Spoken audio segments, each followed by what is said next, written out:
Let's rewind for a moment, shall we? In the year 2000, YA wasn't even an idea yet. Other things that weren't really things yet were the PlayStation 2, cruise aboard the International Space Station, and US presidential election coming down to perforated pieces of paper.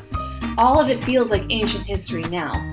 And yet, if I look at the Princess Diaries series by Meg Cabot, which the first book came out in the year 2000, these books starring the millennial Princess Mia get the realistic fiction label on their spines and in my catalog, not historical fiction. Same for that matter for Little Women, Anne of Green Gables, Tom Sawyer, and plenty of other classics. Why is that? It depends on how we are defining the difference between historical fiction and historic fiction. They're not the same. Sarah Johnson of Eastern Illinois University comments on this. How far back does a novel have to be set to make it historical? 100 years? 50 years? 5 years? Or given that all novels are set in some time period, should we use the broadest definition possible, saying something like all novels are historical, but some are more historical than others? The journal The Historical Novel Review uses the working definition of a book that takes place more than 50 years ago, but the author was informed on the time more by research than they were necessarily by lived experience.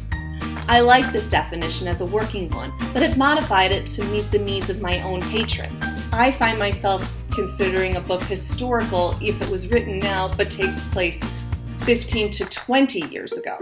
After all, I work in a middle school. My patrons are 11 to 14 years old, so if a book coming out now takes place before they were born, to them, that's historical. Sometimes it helps to not overthink it.